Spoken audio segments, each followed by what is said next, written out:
Hey shippers, ang podcast nito ay intended for entertainment purposes lamang. The views, opinions, and berdahan of the host and guests are their own. Statements. Stage mensch. Yeah, have an open mind and heart to makikinig and in life. Anything shared within the episode are limited to information acquired at the time of recording at maaari magbago ito by the time of listening. People change, okay? We learn, we make mistakes. Stage French.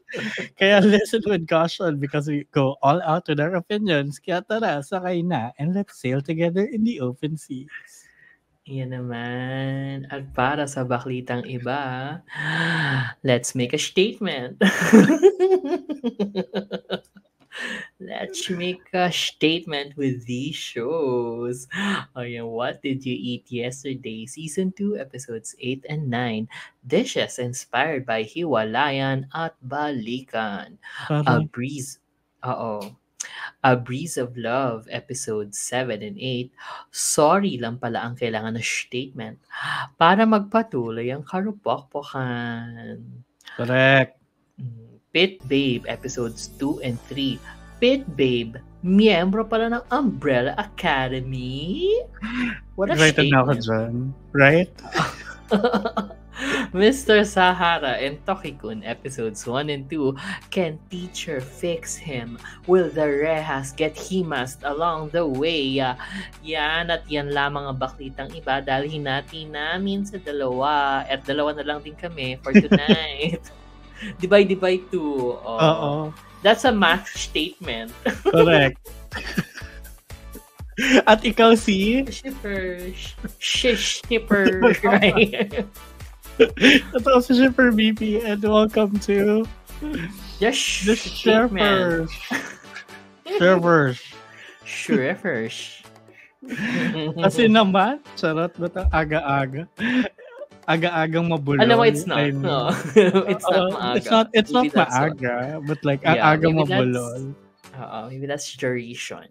But anyway, welcome to the show where we board the ship of love in all forms, sailing to the latest and greatest waves of the VLCs. At dahil dalawa lang kami, kasi yung isa hindi pa nakaka-uwi. Simulan na natin to. Oo nga. Uwi na siya, 11 na. Charot. Simulan na natin to with What Did You Eat Yesterday? Season 2, Episodes 8 and 9 na dishes. Inspired by separation and getting back together.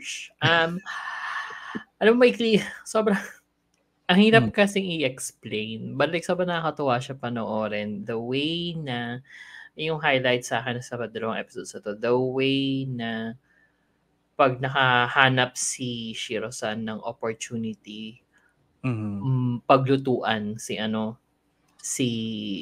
Kenji, yung jowa niya, yung joy niya. And then, yun yung highlights ng dalawang episodes na to. Kasi,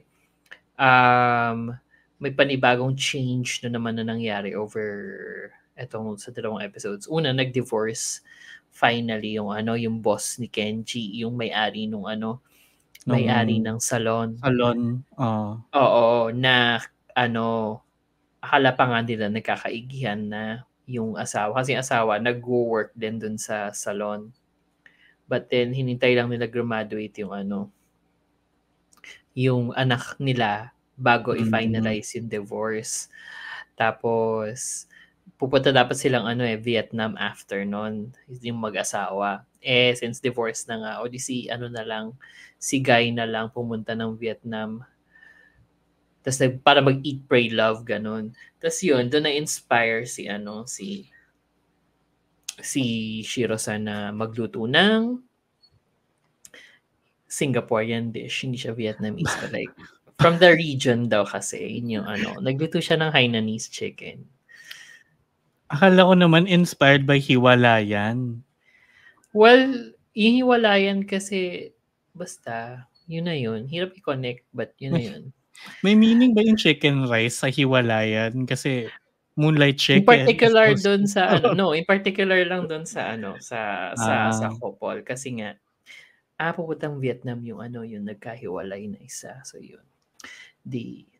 Luto siya ng ng dish. Tapos Yung sumunod naman, since nga pumunta ng Vietnam si boss, di na ano siya, parang naiwan sa salon para mag-manage si Kenji. Tapos nung bumalik siya ng Japan yung boss para lang magsabi na, alam mo, bala kong magtayo ng branch sa Vietnam. So babalik daw siya doon. Tapos iiwan niya yung salon kay Kenji. Kay Kenji. More responsibilities. Syempre welcome naman yun ng magjowa. Tapos that meant na may mag-overtime every day si Kenji kasi accounting, ganyan. Bobo pa siya sa math. Bakla na, bobo pa sa math. Tapos siya pa in charge of accounting. So parang, so hard. Parang tayo lang pag may con.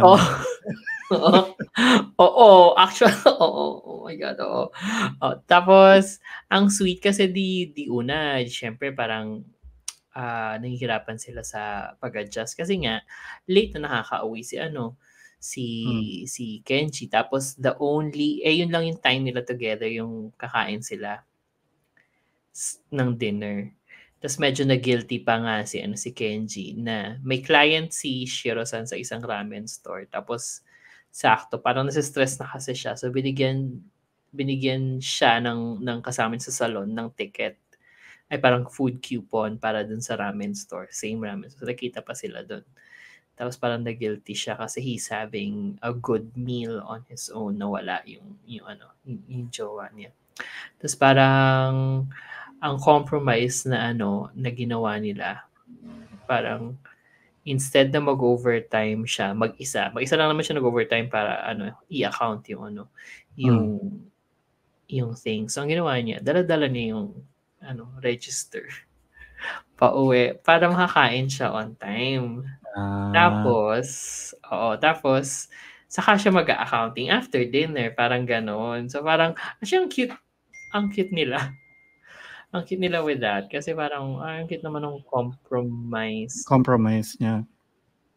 Oo, compromise niya. Tapos nung nalaman nga ni di siya, tuwang-tuwa siya. So parang ang ginawa niyang special yung meal na normally kasi wala namang okasyon. Normally parang lang, tipid-tipid ganyan na meal. So niluto niya lahat ng favorites ni Kenji na lahat prito. Parehas kami mahilig sa balik karaage. So fried chicken. Tapos sinamahan niya ng gulay na deep fried din. Sarap. Oo, tapos yun. Parang sakit sa puso yung ay walang rice. So na-offset ng slight. Sarap. Did it? I don't know. Maybe. Parang hindi. Pero ang saya. Parang ang sarap nung nung pritong kalabasa. Kasi sanay ako kumain ng kalabasa na nasa kung wala sa gata, nasa pakbet. Ganon. Ako ayoko ng kalabasa in general. Pero kapag like sa ginataan siya, iminamash ko kasi at least yung texture niya parang mashed potato. Ganon. What? Kalabasa is like the best. I like all kinds of kalabasa. Lalo na pag ginawang soup, classy. Yung pa pala. Yun sa pakbet at pumpkin sa soup. Ako pag sa yun talaga yung pinag-usapan natin, kalabasa, hindi yung what did you eat yesterday. Pero kasi it's something that you eat anyway. Right. Sarap ng kalabasa. Oo nga, kalabasa. But like, hindi ako particularly fond of kalabasa in pinakbet. Kasi typically matigas siya pag nasa pinakbet. Well, I love pag matigas. Basta hindi kalabasa or patatas na matigas. But depende sa kalabasa kasi may kalabasa na kapag naluto, sobrang lambot. Yun yung ginagamit pang pumpkin soup. Yun, okay lang yun. Sa akin nga, pag sa ginataan, na mash ko siya kasi, so. You mash it. Yeah. That's like, mash. Ano ba mash sa Tagalog? Mashed. Sige nga, anong Tagalog ng mashed potato? Oo ko. Mashed potato.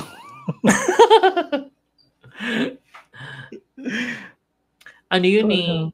Detergent yun, di ba? Jingle. Mashed potato. Mashed potato.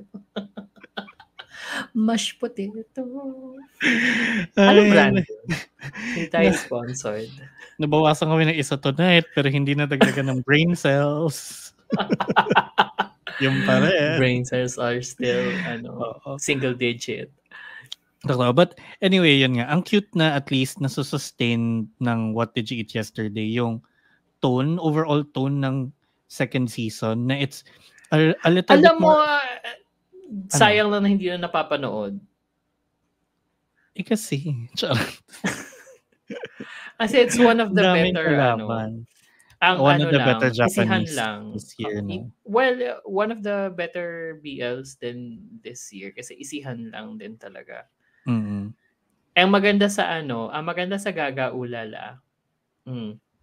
Kapag ka kasi, I feel like play it picture in picture and my laptop sumasama yung subtitles dun sa and that's what I love kasi mahilig ako multitask with it. Manood ng porn. Yes, may multitask. Multitasking naman yan. Pero ang ganda lang na medyo na-sustain niya yung tone na it's a little bit more intimate but also a little bit more mature. And a little bit more magjowa ang labas talaga. Sobrang damandam ako yung nila dito, yung status nila as magjowa. Kasi very platonic pa yung first season. Very that. Yes, very Ilang episodes to? 12 daw. I don't know. I don't count. Okay. So, meron pa. We still have a long way to go. Sige. So, yan ang What Did You Eat Yesterday? Mostly kalabasa yung conversation but like, tumatak sa akin yun. Anyway, next natin. Ang hindi naman masyadong tumatak. Charot. A Breeze of Love, episodes 7 and 8. Ano siya talaga? Parang missed opportunity na naman? Finale na nga yung 8. Okay. Missed opportunity lang. Kasi ang daming pwedeng paghugutan nung nung relationship nilang dalawa. Ang ganda na may past sila.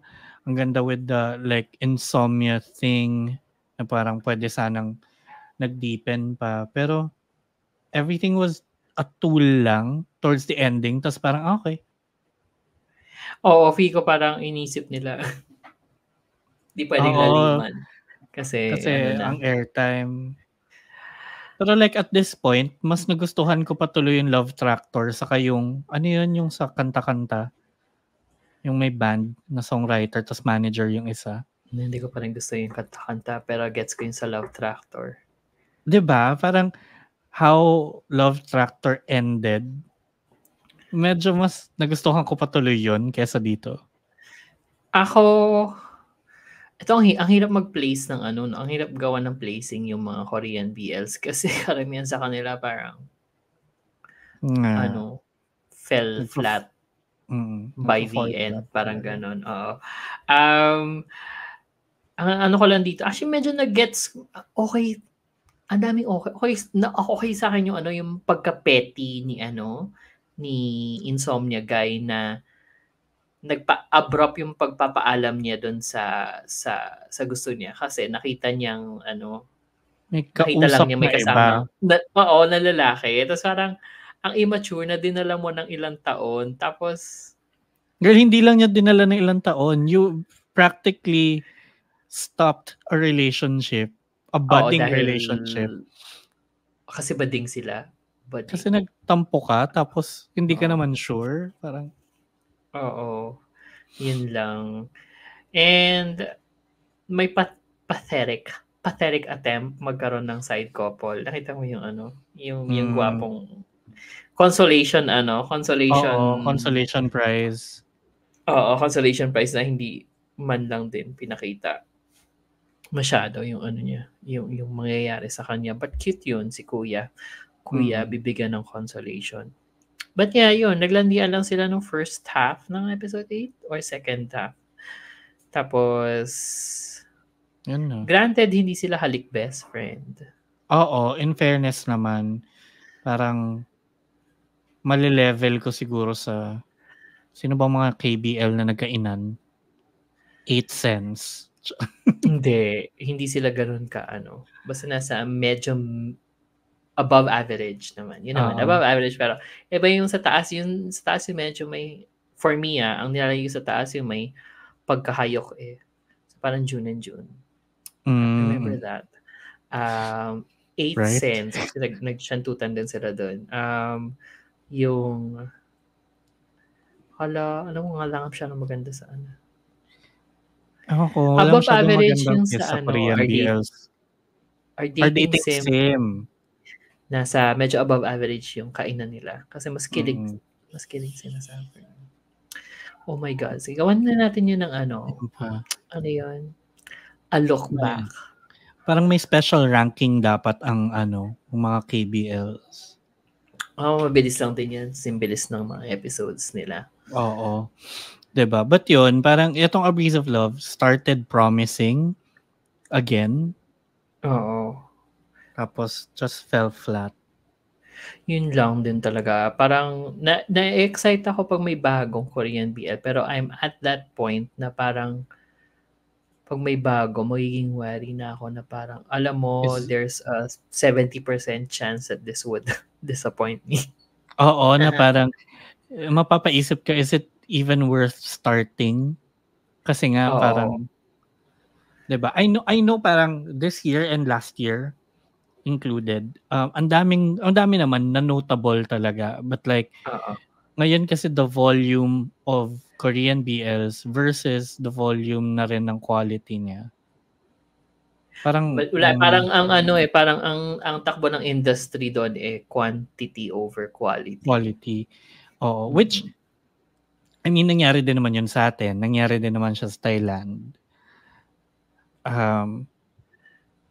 Japan din, I mean nangyayari naman siya, the more you do a certain thing, 'di ba? Mas malaki yung chance din talaga for it to fail.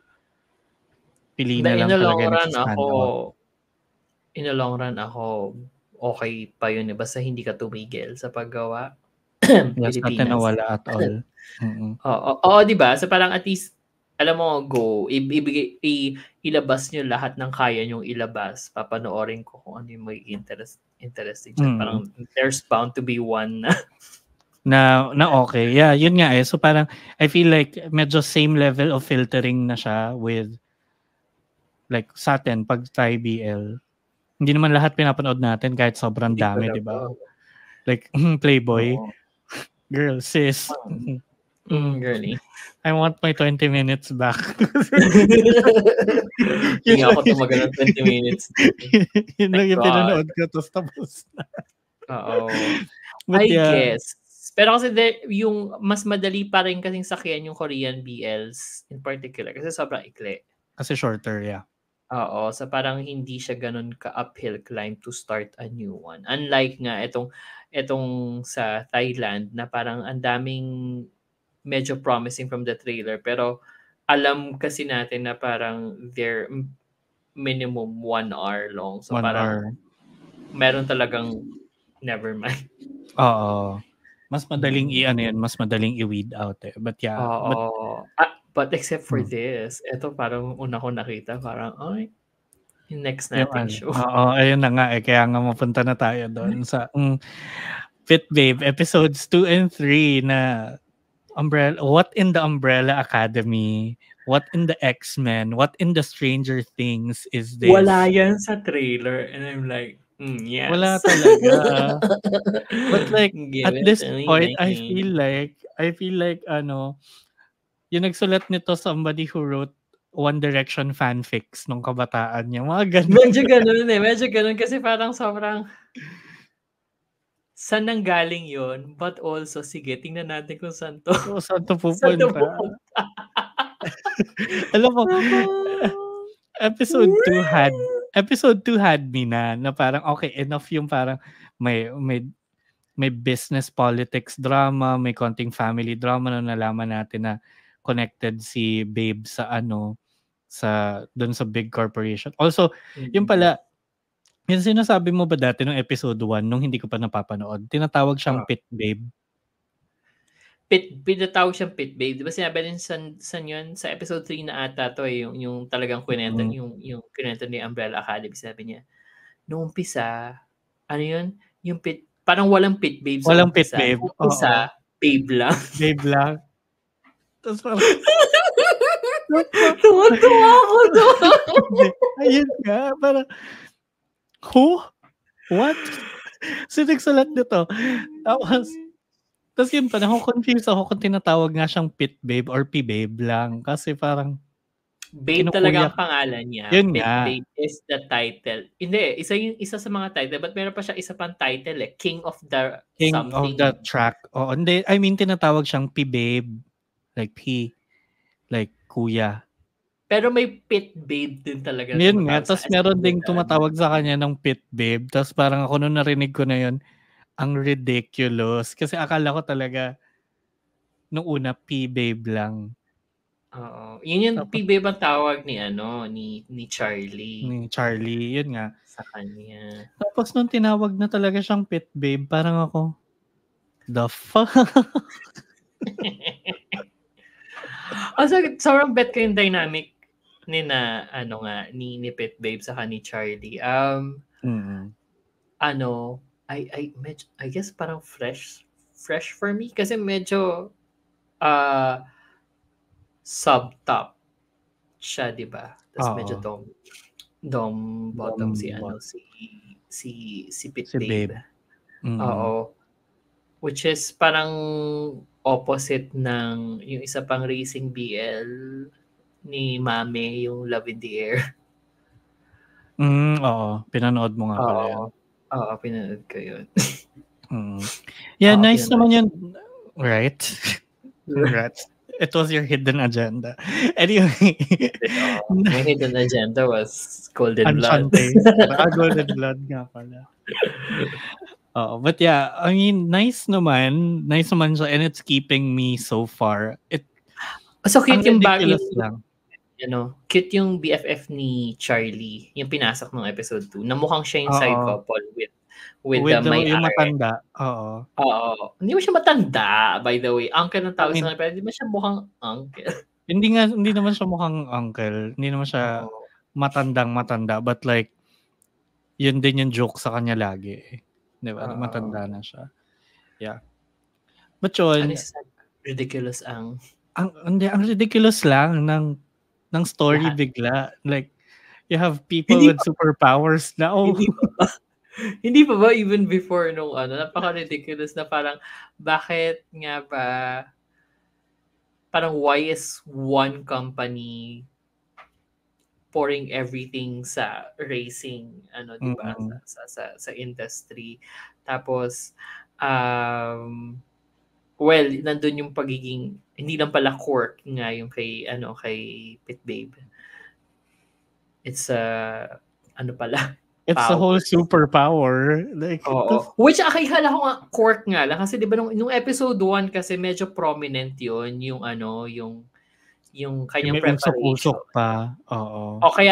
Kaya niya kaya mag-prepare with just a shantutan kasi naririnig niya yung or something, may nasi-sense niya yung tunog ng engine, ganyan. So instead na mag-tune up siya by the car, iba yung tune up. Parang ganon, I guess. Tapos yung train. Bago niya sakyan yung car, ibang mong na sinasakyan niya. Yes, Tapos bigla kasi na-bring up yung yung pheromones nga na ano yung tipo niya doon sa sa gusto niyang sasakyan. Sasakyan na tao. Tapos nung ina-explain yung powers niya, feel ko parang it has something to do with the air. Kasi parang spatial audio, like space. Hindi special bukopay. Di ba kasi meron nung tinatrain siya, quote unquote, di ba? Parang nakatalikod siya tapos nasasabi niya kung saan, yung alam niya kung saan tatapon yung pana or something like that. Tapos meron pang isa na pinakita yung powers directly, parang si ano. Hindi ko sana puro Halliwell. Kasi nagalaw niya yung See? puro Halliwell sa Charm. Nagalaw niya. Oo. May telekinetic kineso siya. Oo, ayun. Yeah, but yun nga, medyo ridiculous. But Si Daddy, oo. Tapos si Daddy yung nag-iipon ng mutants.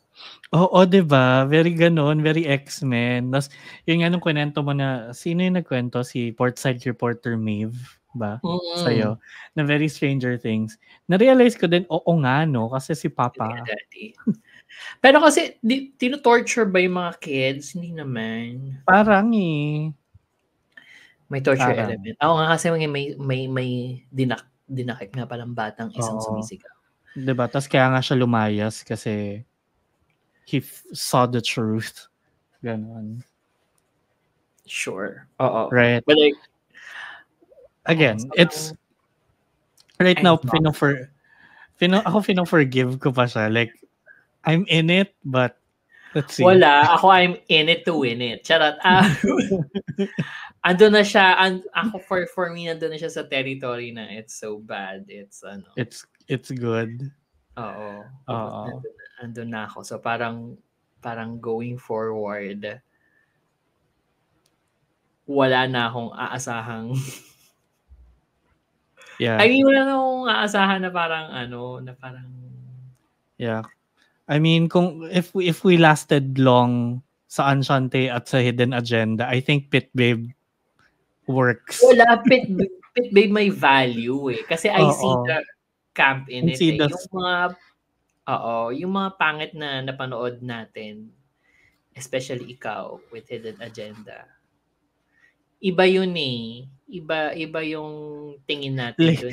Literal labor of love yun eh. Ito parang entertaining pa kahit pa paano. Oo, yun. May entertainment factor pa. Mm-hmm. Yun naman ang gusto kong iparate. But yeah, I'm interested. I'm in it. I'm there.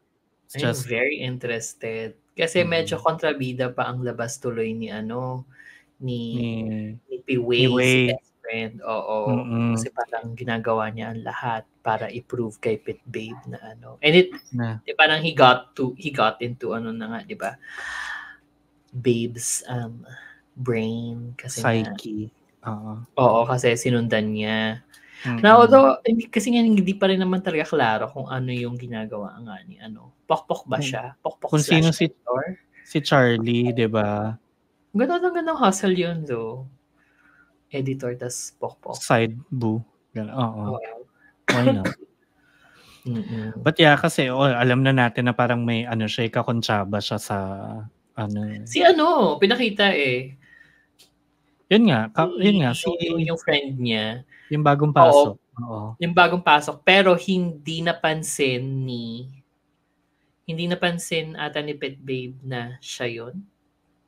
Or ewan ko. Kasi parang nagalit na siya at lahat. Umalis na siya. But yeah. We'll see. Intriguing. Interesting. This is promising. Intriguing. And sabi nga ni Boss Maeve kasi may iba pa nga daw na may powers within dun sa sa cast. Oo. So we'll see. Si Charlie. Diba? Power. Hindi, iba pa daw. Iba pa. We'll see. Okay. More people pala. Yeah, Umbrella Academy nga talaga to. Anyway, next naman natin ang Mr. Sahara and Toki-kun. Episodes 1 and 2. Alam mo, nandun pa siya nga sa territory na kasi nga, apparently, hindi nangyari sa'yo ever. But like, yung concept na pag nagka-crush ka sa teacher mo, at this point kasi, yung first episodes, actually medyo na siya dun. Papunta na siya dun eh. Papunta na dun eh. Pero, speaking from experience kasi, yung pag kami dati may crush sa teacher, it is hardly, walang parang zero, sexual, yun. Well, at least from my point. Gets, oo. nothing sexual. Pero nga kasi yung ang kasi yung ginagawa kasi ni Toki-kun na na-inspire siya to do better. Yun. Sobrang ang cute naman. Yeah, I mean, okay lang naman kasi from like the kid's perspective. Pero pag binaliktad mo na siya, yun na yung problem eh. Na to be fair, hindi pa naman nga, wala pa dun sa point na obvious na nare-reciprocate yung feelings. Wala pa, kasi episode 2 pa lang naman. Yeah, but like, if you were in that situation, what would you do? Kung teacher ka, wala ka talagang gagawin. Dapat, 'di ba? Oo, wala. Wala kang pero ang nakikita ko dito kasi si Toki-kun, ano siya, stereotypical na Japanese high school bully na bulakbol. Tapos hinahaluan siya ng yung trope ng yung typical anime character mo na kinikilig pag dumadaan yung crush, mga ganon. So parang nababae parang parang si Sailor Moon pag nakikita niya si Tuxedo Mask bago pa naging sila. So yung ganong klaseng kilig. Basta very ridiculous. Tapos ang ganda lang din kasi like inamin na niya kagad sa episode 1 na gusto nga niya yung teacher niya dun sa isang friend niya and parang what about it? Parang ganun. Parang I like what I like. Parang ganun sinabi niya. Parang ay medyo yeah. I won't say progressive kasi problematic. Problematic yun eh. But like, it's nice na nabanggit na siya on episode 1. Yung pag-acknowledge ng sexuality. Anyway, ayun. But kasi parang for me, like Minato's Laundromat, where is it going? Ayun, that didn't go anywhere kasi yung dynamic nila was the same na tapos yung habol ng bata dun kay Minato is from the get-go is romantic. Yeah. Oo, I wanna yun nga, I mean, ito gets ko na may journey. But like, pag napunta na nga yun dun sa romantic want, anong magiging ending nito? Antayin niya mag-18, groomer pa rin labas ni teacher. Diba? Hindi natin alam. Or magkakatuluyan ba, diba? Parang, or baka maging, yung parang one-room angel na situation na walang nangyari talaga. Yeah, but kasi yun, One Room Angel had a story. It had a story na different from like the possibility of them developing romantic feelings for each other. Oo, but yun nga, parang it had a story to play with. So kahit na yung ending ay hindi sila nagkatuluyan dahil medyo himas rehas nga at patay ng isa, you still had something to watch. Ito kasi parang yung feeling ko ganun din eh. Saan to pupunta? Like, I am still in it for the ride. For the win. Oo, in it for the ang cute kasi nung last scene nung episode 2 na parang may scavenger hunt na game na parang bubunot ka ng papel tapos kung ano yung descriptor na nandun sa papel, pupuntahan mo yung taong yun. Parang kunwari, someone with a red headband, ganun. Pwedeng ganun ka simple as a physical na description or yung nabunot niya and then yung nabunot din ng ni teacher before, parang someone you like. So parang basically confession siya. Ganun. So, hindi alam ni Toki-kun yung talagang mechanics ng game. So, ang ginawa niya, pinuntahan niya yung prof sa labas nung track and field. Kasi nga, it's someone you like. Parang ganun. Tapos sabay juxtapose doon yung nangyari kay prof nung siya naman yung nakabunot nung someone you like. So yun, binigyan siya ng baklang backstory na nandun sa track and field, nandun yung gusto niya na lalaki. Tapos yung papel. Tapos parang ang tagal nun. Titingnan yung papel, titingnan yung lalaki. Tapos ang ending, kinain niya yung papel. Kasi hindi niya nagawang magtapat dun sa taong gusto niya. So parang with Toki nung nakita, parang nagulat lang din siya na parang buti ba tong batang to, ang tapang, parang gano'n. But in a way, matapang, but also disqualified siya kasi ang rules ng game, yung hahanapin mo na tao, dapat nasa loob lang din ng field. Lumabas siya ng So, edi yun. Disqualified siya. And then dapat may gagawin pa dapat sila nung taong kasama niya to finish the race. Kasi parang race siya. Parang ganun. So, yun. Doon na natapos. I guess it's cute kung like mala self-discovery kind of thing. It is kasi ikaw, hinahanapan mo kagad ng Hindi, but like, again, saan siya mapupunta? Napoproblematican lang ako doon sa idea na that's part of the thrill. Part of the thrill. Parang hindi ba natin magugustuhan, di ba? Parang gano'n. Habang parami na episodes. Pababa siya. Mag-unfold. Well, we'll see about that. But like, it's the unfolding of that will determine the theme. The ranking. The ranking and the jail time of the teacher. Of the teacher. Well, so ang cute ng teacher. Cute din yung yung una niyang friend na na nag-tutor sa kanya. Sana bakla din yun. But also yun, so parang may journey nga, tulad ng sinasabi, may journey si Toki-kun kasi bukod sa he's trying to do better sa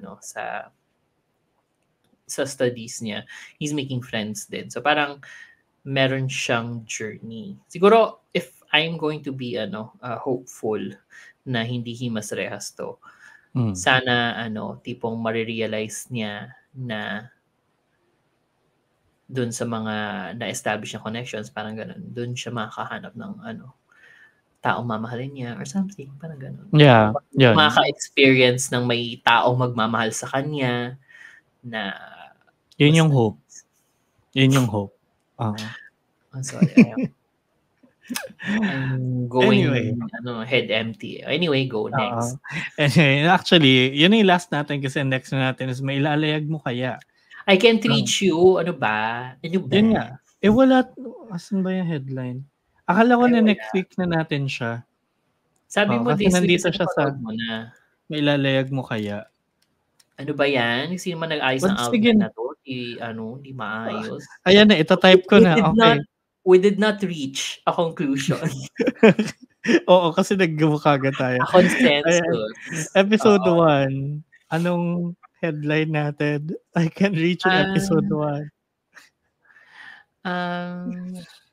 Ayun. Yun yung headline. We did not reach. We did not reach. Consensus. A consensus. Di ba? On the fly. Ano sa tingin mo? Kasi napanood ko na to before eh. And like sobrang ang ganda. Sobrang ang ganda kasi I love the best friends to trying to be lover. Oo. Yan, tama ba yung spelling ko ng consensus? Maybe. I don't know. I think. Wala namang red line. But anyway, nga. So, ako, ako nagustuhan ko naman siya. Episode 1 pa lang. Kasi it's very, ang cute nga nung childhood best friend sila. Tapos, may gusto pala talaga yung isa sa sa kanya. Tapos parang siya ngayon lang niya nagigets na, oh my God. Kaya pala walang pinapatulang girl itong bestie ko kasi ako yung gusto. Parang ganon. Oo, but also parang dyan pa lang niya nare-realize nga yung ano, yung signs. But like yung signs are not subtle at all. Like nung nag-bowling sila, 'di ba, parang tinatanong ng mga babae, parang, "Hey, gusto mo siya isang ano, Oo. jowa." Sabi niya, "Childhood friend." Kasi yung best friend niya. Ano? Ano yun? Childhood Oo. friend. Pero Parang I think gano'n. kasi ngayon lang din niya nano-notice yun kasi ngayon lang nagkaroon ng ganong context. Parang Or ngayon lang din siya nagkaroon ng ngayon na nagkaroon ng confusion, I guess, sa ano oo. niya. Hindi, ngayon lang din nagkaroon ng context na kasi lahat sila looking for a girlfriend. Alam mo yun, parang feeling nila Ah, it's the prime age of being in oo. a relationship. So, parang dun lang niya na-gets. Kasi Ang cute din ng diversion na yung ano, yung sa umpisa na parang, "Meron ka na bang na ano, nagugustuhan?" Tinanong ni ano, ni Kakeru. Tapos ang sagot ni ano, sagot ni best friend, Kakeru." Yung parang gano'n, "May gusto ka na ba?" oo, "Kakeru." Tapos sabay, pero "Kakeru." Tapos sabay, prof, tawag ka may ng prof. teacher pala, oo. Parang, ay, tinatawag lang pala. Pero 'di ba, deep inside sinasabi na niya talaga yung sagot. Oo, ang ganda ng mata Oo. niya. Lalo na dito sa Mm. Netflix na ano, maganda yung ano, quality Maganda ng yung video. quality. Sobrang striking ng mata niya lalo na 'pag tinitingnan niya si ano, Totoo, 'pag tinitignan niya parang alam mo yung empty yung facial reaction niya pero nasa mata lang lahat talaga. nasa mata lahat, oo, Parang 'pag nag-progress fair. tayo diyan, I swear. Oo, Oh my God. But 'di also ba? yung ano, medyo naano ko dun sa yung stuffed toy, hindi Nagulat rin ako niya dun. oo, na parang, reveal na yung stuffed toy na nasa backpack ni ate girl ay hindi yung stuffed toy na inabot ni Na best friend inabot sa ni kanya. best friend, oo. Oo, and hindi rin daw niya alam kung bakit niya kinip yung Kinip, ano, oo, mm. baklang 'to. Ang cute 'di ba? Hindi daw niya alam Parang kung bakit niya "Bakla ka kasi." kinilig ka lang girl, tawag diyan kinilig fem-fem. Oo, congrats alam mo na. Yun, but yeah, it's cute, it's parang yeah, nage-gets ko na kung bakit nga dapat siyang panoorin. It's giving me Kieta Hatsukoi vibes, yung Na ano, pilot. na slightly more mature. Mm. Kasi yun Oo. Kenkoy Puppy Love, eh. Eto parang Ito puppy love na horny. Puppy na medyo horny. 'no, oo. Pero wait, sino yung girl pala na nakasalubong nila sa dulo, ate niya? Kapatid ni ano, oo, nakababatang kapatid ata or di ko alam Ah, kung nakababata or or nakatatandang ate? kapatid ni Mm. ni bestie, oo. Na siya yung cock blocker. True, Mm. pero feeling ko alam niya, eh. Pagdating natin sa ano, malalaman mo yan pagdating ng episode Episode 2. 3, 4. 3 pa, ano ba 'yan? Pero Mm. pinigilan ko yung sarili ko talaga na 'wag siya i-binge kasi nga 'di ba 20 minutes lang tas 8 episodes lang siya. So parang, Oo. no, I So, ang like ganda this. ng soundtrack. By the way, na ewan ko lang kung napapansin mo, but ang gaganda ng soundtrack ng mga Japanese BLs for the past 4, 5 months. Ano-ano ba yung may magandang soundtrack? Eto, Isa yeah, I agree, maganda yung kanta yung nito. ano, If It's With You, gusto ko rin yung kanta nung Ay, mga oo, songs nice nga yung One Room kanta nun. One Room Angel, eh, medyo indie, chill Medyo house. medyo oo, Oo. yeah. Check natin sa Actually Spotify. 'no, mag-ano nga tayo ulit, tawag It's dito? About Damn Time. Kasi ang dami ko na ring ano, ang dami ko na ring contribution for Oo. a soundtrack episode ulit. Abangan natin 'yan, mga Mhm, ka-shippers. mhm, Soon. 'di ba? 'Yun. So, Ship yeah, niyan. 'yun yung I Can't Reach You and so ang mailalayag mo kaya na lang natin ay Alam nito, mo, ano? I am so curious about this, yung City Boy log. Nakita ko yung mga clips sa Twitter ng mga lalaking naghahalikan, but Oh, like, it's a vlog. Vlog type siya, but like, scripted. So parang, I guess parang yung kina Raven. Charot. Na Raven at sino yung isa? Sean ba? Tristan? Sean Tristan. It's just, isang tao lang yun. Hindi si Raven, Sean at Tristan, kundi si Raven at Sean Tristan. Kasi diba sobrang hindi nila alam kung ano, kung sila ba talaga or parang act lang. Itong City Boy Log, vlog talaga yung presentation niya. Tapos nung naglalampungan na yung mga lalaki, parang, ay, is this still, is this real or is this fantasy? Is this fantasy? Oo. So yun, gusto ko siya ilike. Naka 9 episodes na siya Nasa YouTube lang. Kasi nga, as a vlog. Okay. And maybe daw nga, parang precursor to a BL series starring yung mga tao. Yung mga tao dito. Oo. Maraming gwapo, by the way. Anyway, gusto ko siya simulan. Sabayan niya ako. Game naman. Wala pa tayong Korean ulit for a while na. Yun. Sige. Yun. So, ayan. Yan ang ating kalahati ng Wave Weekly. Oo. Na kalahati na lang din yung hosts. Oo. Nangalahati din from yung nagbabagang baklita to this baklitang iba. But anyway, kung kayo din, meron kayong mga opinion at saloobin. Kung may kayong gustong sabihin mga statements. Sabihin nyo na yan. Ilayag nyo on social media. Just follow us at The Shippers PH on Twitter, Instagram, Facebook, and Threads. And at Shippers PH naman on TikTok. Kapag may time na ulit ako mag-edit ng video. Kasi medyo, She's busy. She's booked. She's busy. Oo, tama lang naman yan. So, ay nag-ship of the week na pala tayo last week. But meron ba tayong ship dito? Yun nga kaya nga ang tanong is, meron ba tayong ship of the week para sa baklitang iba this week? Kasi meron. Pit Babe and Charlie. Ako Pit Babe. Si Babe saka si Charlie. Actually gusto ko rin yung friend niya saka si Uncle. Kasi parang